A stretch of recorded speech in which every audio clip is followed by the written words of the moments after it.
ओम शांति। 13 अक्टूबर 2025 के ईश्वरीय महावाक्य। पहले एक नजर मुरली के मुख्य पॉइंट पर। बाबा ने कहा, किसी को तंग करना, मारना, बुरा काम करना, चोरी करना, यह सब महापाप है। जो बच्चे अपना पोता मेल दैनिक आत्म जांच रखते हैं, वे इस ज्ञान में तीखे जा सकते हैं। जो देही अभिमानी नहीं रहते, उन्हें घाटा पड़ता है। भक्ति से सद्गति नहीं, केवल ज्ञान से ही सद्गति होती है। सच्ची याद से विकर्म विनाश होते हैं, केवल पूजा करने से नहीं। देवताओं की विशेषता है, देवता कभी गुस्सा नहीं करते, वे सदा शुद्ध और शांत रहते हैं।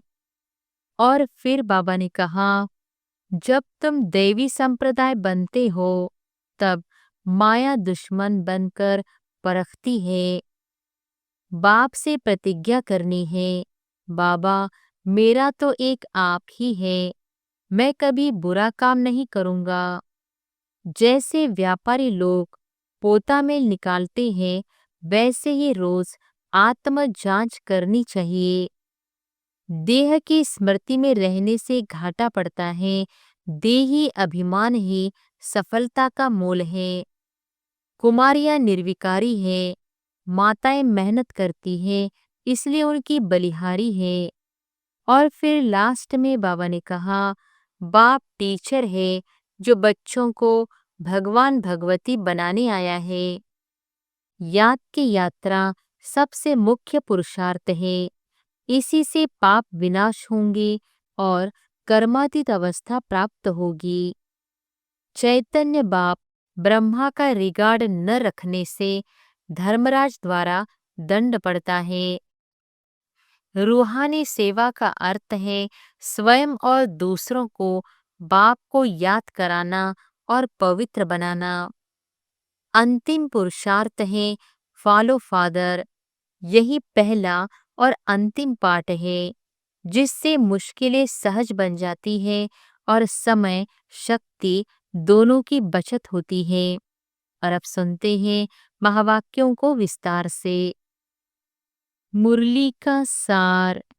मीठे बच्चे, तुम्हें देवता बनना है, इसलिए माया के अवगुणों का त्याग करो। गुस्सा करना, मारना, तंग करना, बुरा काम करना, चोरी चकारी करना, यह सब महापाप है। प्रश्न है, इस ज्ञान में कौन से बच्चे तीखे जा सकते हैं? घाटा किन्हीं पड़ता है? उत्तर है, जिन्हें अपना पोता मेल रखना आता है, वह इस ज्ञान में बहुत तीखे जा सकते हैं। घाटा उनको पड़ता है जो देही अभिमानी नहीं रहते। बाबा कहते, व्यापारी लोगों को पोता मेल निकालने की आदत होती है, वह यहाँ भी तीखे जा सकते हैं। गीत है, मुखड़ा देख ले प्राणी जरा दर्पण में, कितने पाप है कितने पुण्य तेरे जीवन में। ओम शांति। रूहानी पाठधारी बच्चों प्रति बाप समझाते हैं, क्योंकि रूह ही पाठ बजा रही है बेहद के नाटक में। है तो मनुष्यों का ना। बच्चे इस समय पुरुषार्थ कर रहे हैं, भले वेदशास्त्र पढ़ते हैं, शिव की पूजा करते हैं, परंतु बाप कहते हैं, इनसे कोई मेरे को प्राप्त नहीं कर सकते, क्योंकि भक्ति है ही उतरती कला। ज्ञान से सद्गति होती है, तो जरूर कोई से उतरते भी होंगे। यह एक खेल है जिसको कोई भी जानते नहीं। शिवलिंग को जब पूजते हैं तो उनको ब्रह्म नहीं कहेंगे, तब कौन है जिसको पूजते हैं? उनको भी ईश्वर समझ पूजा करते हैं। तुम जब पहले पहले भक्ति शुरू करते हो तो शिवलिंग हीरे का बनाते हो। अभी तो गरीब बन गए हैं तो पत्थर का बनाते हैं। हीरे का लिंग उस समय 4-5 हजार का होगा। इस समय तो उनका दाम 5-7 लाख होगा। ऐसे हीरे अभी मुश्किल निकलते हैं। पत्थर बुद्धि बन गए हैं तो पूजा भी पत्थर को करते हैं। ज्ञान बिगर, जब ज्ञान है तो तुम पूजा नहीं करते हो। चैतन्य सम्मुख में है, उनको ही तुम याद करते हो। जानते हो याद से विकर्म विनाश होंगे। गीत में भी कहते हैं, हे बच्चों, प्राणी कहा जाता है आत्मा को। प्राण निकल गया फिर जैसे मुर्दा है, आत्मा निकल जाती है। आत्मा है अविनाशी। आत्मा जब शरीर में प्रवेश करती है तब चैतन्य है। बाप कहते हैं, हे आत्माएं, अपने अंदर जांच करो, कहाँ तक दैवी गुणों की धारणा हुई है। कोई विकार तो नहीं है। चोरी चकारी आदि का कोई आसुरी गुण तो नहीं है ना। आसुरी कर्तव्य करने से फिर गिर पड़ेंगे, इतना दर्जा नहीं पा सकेंगे। खराब आदत को मिटाना जरूर है। देवता कभी कोई पर गुस्सा नहीं करते। यहाँ असुरों द्वारा कितनी मारे खाते हैं, क्योंकि तुम दैवी संप्रदाय बनते हो तो माया कितनी दुश्मन बन पड़ती है। माया के अवगुण काम करते हैं। मारना, तंग करना, बुरा काम करना, यह सब पाप है। तुम बच्चों को तो बहुत शुद्ध रहना चाहिए। चोरी चकारी आदि करना तो महान पाप है। बाप से तुम प्रतिज्ञा करते आए हो, बाबा मेरा तो आप, एक दूसरा न कोई। हम आपको ही याद करेंगे। भक्ति मार्ग में भले गाते हैं, परंतु उनको पता नहीं है कि याद से क्या होता है। वह तो बाप को जानते ही नहीं। एक तरफ कहते हैं नाम रूप से न्यारा है, दूसरी तरफ फिर लिंग की पूजा करते हैं। तुमको अच्छी रीति समझकर फिर समझाना है। बाप कहते हैं, यह भी जज करो कि महान आत्मा किसको कहा जाए। श्री कृष्ण जो छोटा बच्चा स्वर्ग का प्रिंस है, वह महात्मा है, या आजकल के कलयुगी मनुष्य? वह विकार से पैदा नहीं होता है ना। वह है निर्विकारी दुनिया, यह है विकारी दुनिया। निर्विकारी को बहुत टाइटल दे सकते हैं, विकारी का क्या टाइटल है। श्रेष्ठाचारी तो एक बाप ही बनाते हैं। वह है सबसे ऊंचते ऊंच, और सब मनुष्य पाठधारी है तो पाठ में जरूर आना पड़े। सतयुग है श्रेष्ठ मनुष्यों की दुनिया। जानवर आदि सब श्रेष्ठ है। वहाँ माया रावण ही नहीं, वहाँ ऐसे कोई तमोगुणी जानवर होते नहीं। सतयुग में तो विकार का नाम नहीं, फिर वहाँ बच्चे कैसे पैदा होते हैं, यह भी तुम बच्चे जानते हो। वहाँ विकार होते नहीं, वहाँ है ही योग बल। बाप कहते हैं, तुमको देवता बनाते हैं तो अपनी जांच पूरी करो। मेहनत बिगर विश्व का मालिक थोड़ी ही बन सकेंगे। जैसी तुम्हारी आत्मा बिंदी है, वैसे बाप भी बिंदी है। इसमें मूंझने की कोई दरकार नहीं है। कोई कहते हैं हम देखे, बाप कहते हैं देखने वालों की तो तुमने बहुत पूजा की, फायदा कुछ भी हुआ नहीं। अब यथार्थ रीति मैं तुमको समझाता हूँ। मेरे में सारा पाठ भरा हुआ है। सुप्रीम सोल हो ना, सुप्रीम फादर। कोई भी बच्चा अपने लौकिक बाप को ऐसे नहीं कहेंगे, एक को ही कहा जाता है। सन्यासियों को तो बच्चे हैं नहीं, जो बाप कहे, यह तो सब आत्माओं का बाप है जो वर्षा देते हैं। उन्हों का कोई गृहस्थ आश्रम तो ठहरा नहीं। बाप बैठ समझाते हैं, तुमने ही 84 जन्म भोगे हैं। पहले पहले तुम सतोप्रधान थे, फिर नीचे उतरते आए हो। अभी कोई अपने को सुप्रीम थोड़ी कहेंगे, अभी तो नीच समझते हैं। बाप बार बार समझाते हैं, है मूल बात कि अपने अंदर देखो कि हमारे में कोई विकार तो नहीं है। रात को रोज अपना पोता मेल निकालो। व्यापारी हमेशा पोता मेल निकालते हैं। गवर्नमेंट सर्वेंट पोता मेल नहीं निकाल सकते। उन्हों को तो मुकर्रर तनख्वाह मिलती है। इस ज्ञान मार्ग में भी व्यापारी तीखे जाते हैं।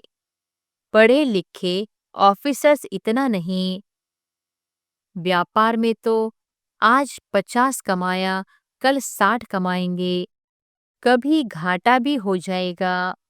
गवर्नमेंट सर्वेंट की फिक्स पे होती है।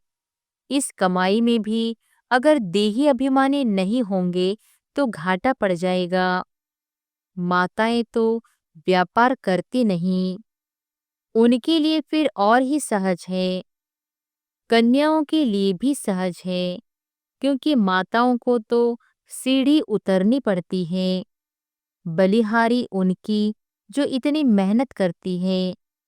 कन्याएं तो विकार में गई ही नहीं तो छोड़े फिर क्या। पुरुषों को तो मेहनत लगती है, कुटुंब परिवार की संभाल करनी पड़ती है। सीढ़ी जो चढ़ी है वह सारी उतरनी पड़ती है। घड़ी घड़ी माया थप्पड़ मार गिरा देती है। अभी तुम बीके बने हो। कुमारियां पवित्र ही होती हैं। सबसे जास्ती होती है पति का प्रेम। तुम्हें तो पतियों के पति परमात्मा को याद करना है और सबको भूल जाना है। माँ बाप का बच्चों में मोह होता है।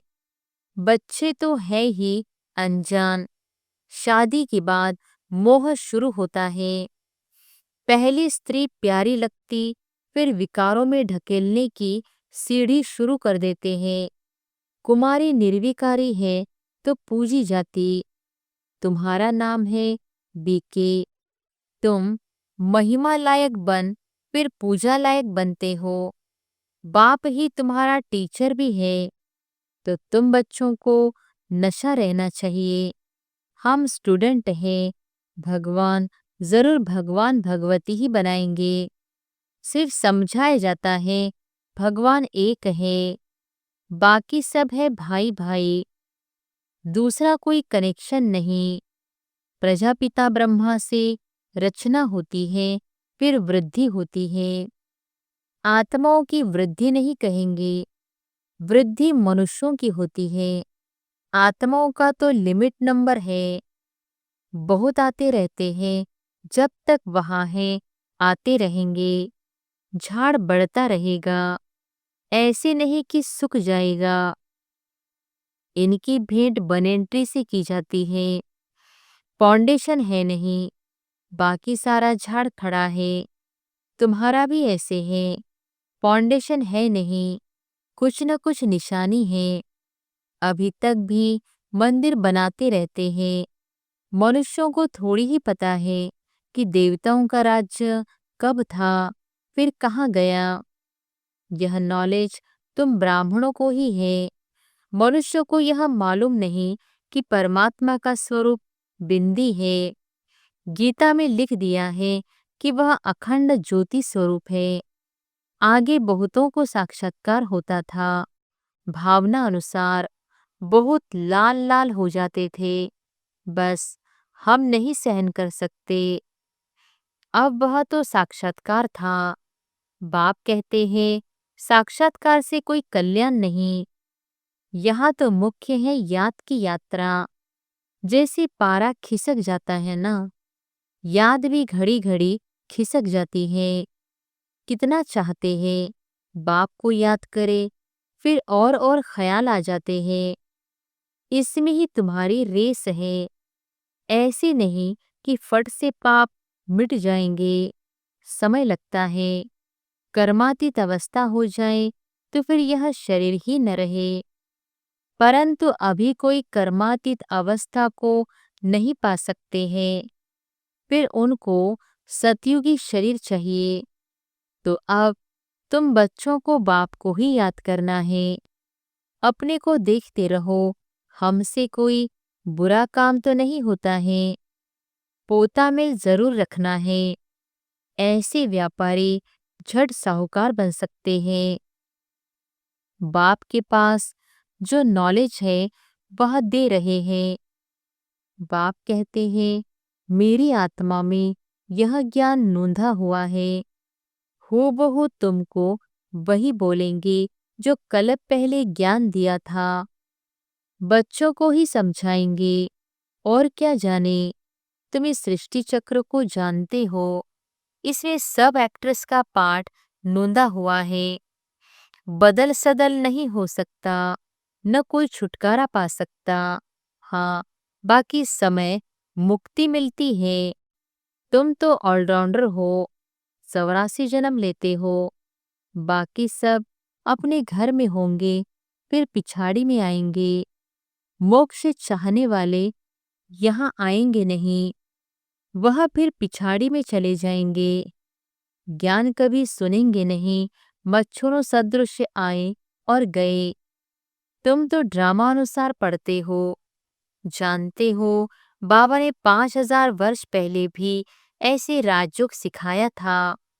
तुम फिर औरों को समझाते हो कि शिव बाबा ऐसे कहते हैं। अभी तुम जानते हो हम कितने ऊंच थे, अब कितने नीच बने हैं। फिर बाप ऊंच बनाते हैं तो ऐसे पुरुषार्थ करना चाहिए ना। यहाँ तुम आते हो रिफ्रेश होने, इसका नाम ही पड़ा है मधुबन। तुम्हारे कलकत्ता व बॉम्बे में थोड़ी ही मुरली चलाते हैं, मधुबन में ही मुरली बाजे। मुरली सुनने के लिए बाप के पास आना होगा, रिफ्रेश होने। नई नई पॉइंट्स निकलती रहती हैं। सम्मुख सुनने में तो फील करते हो बहुत फर्क रहता है। आगे चल बहुत पाठ देखने हैं। बाबा पहले पहले सब सुना दे तो टेस्ट निकल जाए। आहिस्ते आहिस्ते इमर्ज होता जाता है। एक सेकंड न मिले दूसरे से। बाप आए हैं रूहानी सेवा करने, तो बच्चों का भी फर्ज है रूहानी सेवा करना। कम से कम यह तो बताओ, बाप को याद करो और पवित्र बनो। पवित्रता में ही फेल होते हैं, क्योंकि याद नहीं करते हैं। तुम बच्चों को बहुत खुशी होनी चाहिए, हम बेहद के बाप के सम्मुख बैठे हैं, जिसको कोई भी नहीं जानते हैं। ज्ञान का सागर वह शिव बाबा ही है। देहधारी से बुद्धि योग निकाल देना चाहिए। शिव बाबा का यह रथ है, इनका रिगार्ड नहीं रखेंगे तो धर्मराज द्वारा बहुत डंडे खाने पड़ेंगे। बड़ों का रिगार्ड तो रखना है ना। आदिदेव का कितना रिगार्ड रखते हैं, जड़ चित्र का इतना रिगार्ड है तो चैतन्य का कितना रखना चाहिए। अच्छा, मीठे मीठे सिकिलधे बच्चों प्रति मात पिता बाप दादा का याद प्यार और गुड मॉर्निंग। रूहानी बाप की रूहानी बच्चों को नमस्ते। धारणा के लिए मुख्य सार। पहली पॉइंट, अंदर में अपनी जांच कर दैवी गुण धारण करने हैं। खराब आदतों को निकालना है। प्रतिज्ञा करनी है, बाबा हम कभी भी बुरा काम नहीं करेंगे। दूसरी पॉइंट, कर्मातीत अवस्था को प्राप्त करने के लिए याद की रेस करनी है। रूहानी सेवा में तत्पर रहना है। बड़ों का रिगार्ड रखना है। वरदान है, फॉलो फादर के पाठ द्वारा मुश्किल को सहज बनाने वाले तीव्र पुरुषार्थी भव। फॉलो फॉलो फादर के पाठ द्वारा मुश्किल को सहज बनाने वाले तीव्र पुरुषार्थी भव। मुश्किल को सहज बनाने व लास्ट पुरुषार्थ में सफलता प्राप्त करने के लिए पहला पाठ है फॉलो फादर। यह पहला पाठ ही लास्ट स्टेज को समीप लाने वाला है। इस पाठ से अभोल, एक रस और तीव्र पुरुषार्थी बन जाएंगे, क्योंकि किसी भी बात में मुश्किल तब लगता है जब फॉलो करने के बजाय अपनी बुद्धि चलाते हो। इससे अपने ही संकल्प के जाल में फंस जाते हो। फिर समय भी लगता है और शक्ति भी लगती है। अगर फॉलो करते जाओ तो समय और शक्ति दोनों बच जाएंगी, जमा हो जाएगी। स्लोगन है, सच्चाई सफाई को धारण करने के लिए अपने स्वभाव को सरल बनाओ। सच्चाई सफाई को धारण करने के लिए अपने स्वभाव को सरल बनाओ। अव्यक्त इशारे, स्वयं और सर्व के प्रति मनसा द्वारा योग की शक्तियों का प्रयोग करो। जितना स्वयं को मनसा सेवा में बिजी रखेंगे, उतना सहज मायाजीत बन जाएंगे। सिर्फ स्वयं के प्रति भावुक नहीं बनो, लेकिन औरों को भी शुभ भावना और शुभकामना द्वारा परिवर्तित करने की सेवा करो। भावना और ज्ञान, स्नेह और योग दोनों का बैलेंस हो। कल्याणकारी तो बने हो, अब बेहद विश्व कल्याणकारी बनो। अच्छा, ओम शांति।